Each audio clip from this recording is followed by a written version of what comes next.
We are Stephen and Jill. Together, we've been buying and reselling land since the 90s. Our data-centric approach leaves our buyers asking, how can you sell it so cheap? Here on the Land Academy Show, We answer that and more. Steve and Jill here. Hello. Welcome to the Land Academy Show, entertaining land investment talk. I'm Stephen Jack Butala. And I'm Jill DeWitt, broadcasting from the Valley of the Sun. Today, Jill and I talk about how real estate becomes distressed. You know, I'm a little stressed. You're distressed? Oh, I'm sorry. Is it distressed? I heard stressed. I am a little stressed. Who knows where sayings come from?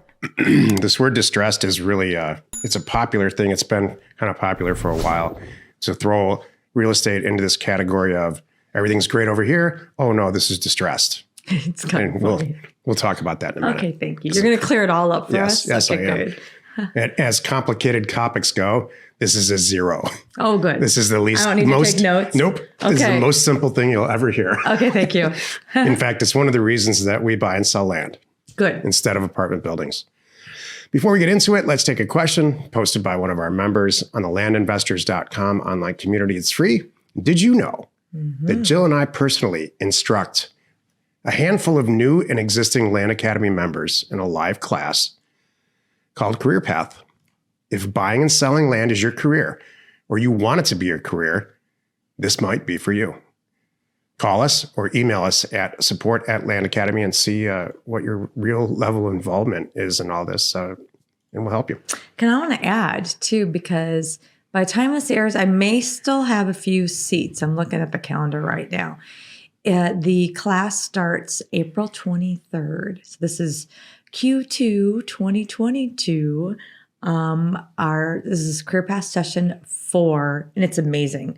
I just sent out an email earlier to a closed group because I realized that they were not real sure about Career Path, like what it really was. So it's like, it's not just for someone new and just doing land, by the way. We talk about everything. There's guys in there that have REITs and manage REITs. There's guys in there that own mobile home parks and storage facilities. Or subdividers. Right. Or just doing large commercial deals.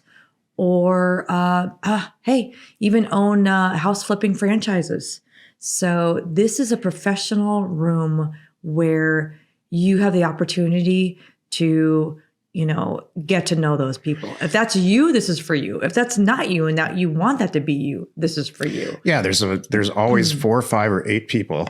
Usually we only do this once a quarter. For a handful of people, like I said, it's usually between 15 and 20 people. And about 5 or 8 of them are brand new.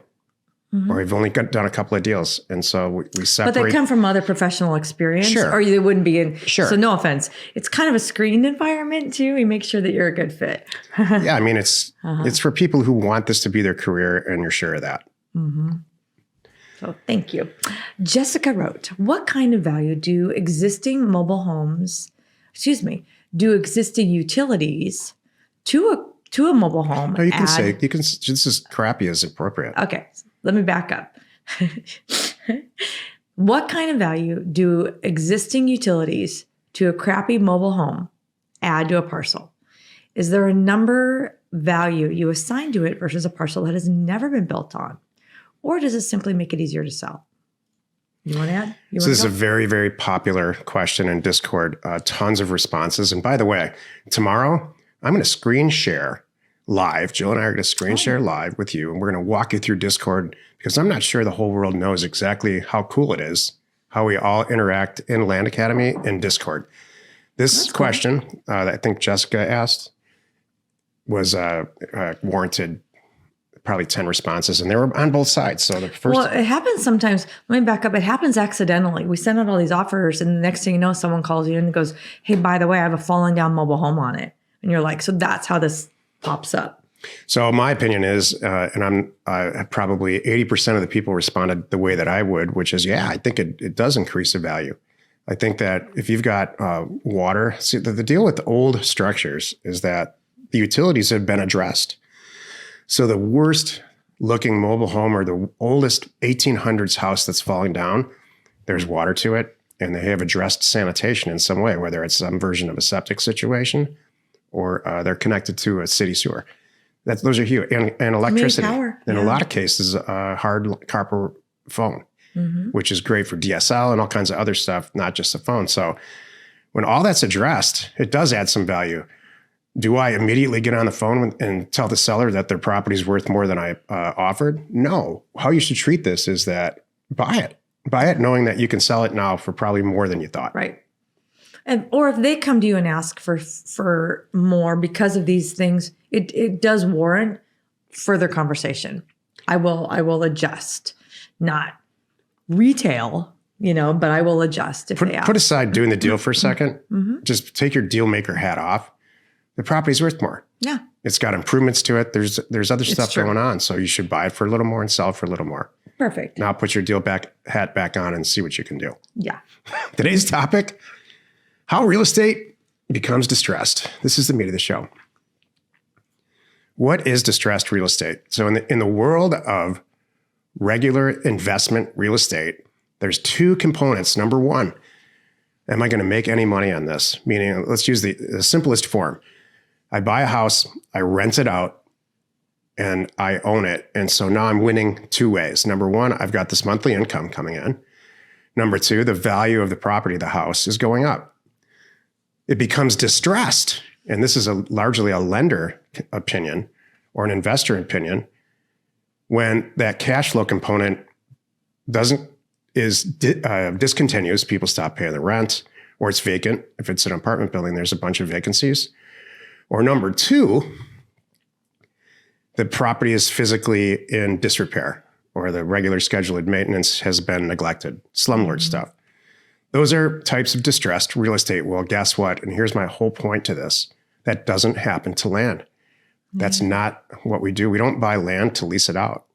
We only focus on that second component of valuing real estate, which is we buy it cheap and resell it. Along with that gets removed almost all the headaches, in my opinion. It's true. We joke about, if there's a fire, great, now the brush is cleared. Yeah. I can find a silver lining in anything too. Yeah, the whole thing burns down, it's probably more valuable. Yeah.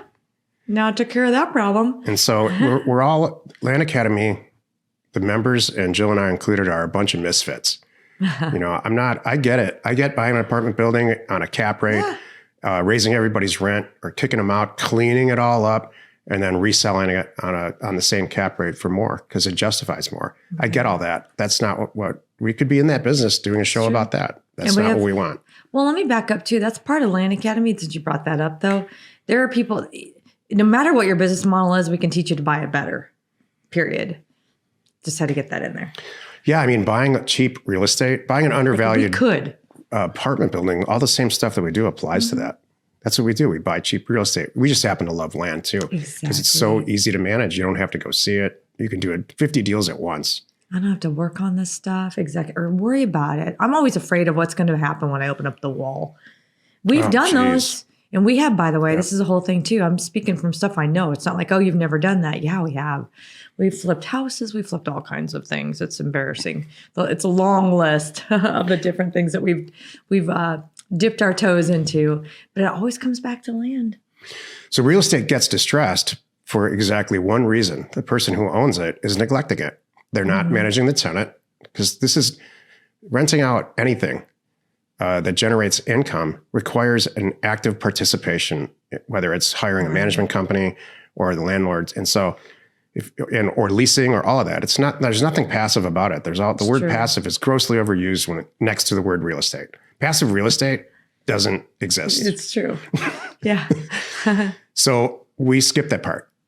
Right. We don't give ourselves that opportunity as investors or managers or anything to neglect a property. It's a piece of land. Right. All we do is focus on buying it as inexpensively as we can within reason, and then selling it for more, which in this market right now is not hard. Right. That's an understatement. It's crazy how fast Jill and I are selling land, buying it and selling it. Exactly. All I gotta do is make sure it's great. So distressed real estate, honestly, I don't think we've ever done a show about this. Yeah.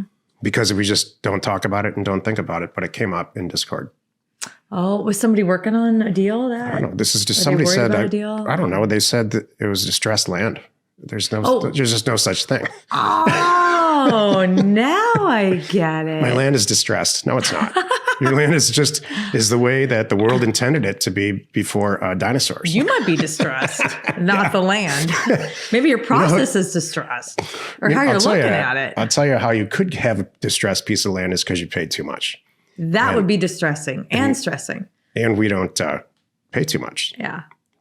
That's hilarious. Happy you could join us today. 5 days a week, you can find us here on the Land Academy Show. Tomorrow, the episode on the Land Academy Show is called Why It Makes Sense to Make Your Hobby a Business. You are not alone in your real estate ambition. Oh. We're going to do the Discord thing on Wednesday. I forgot. Oh, okay. Got it. I Teaser, little Yeah. teaser there. I get it. Hey, thanks for tuning in. By the way, in case you did not know, we have released in 2022 our newest educational product. It is called Land Academy 3.0, Catching Up with Land Academy.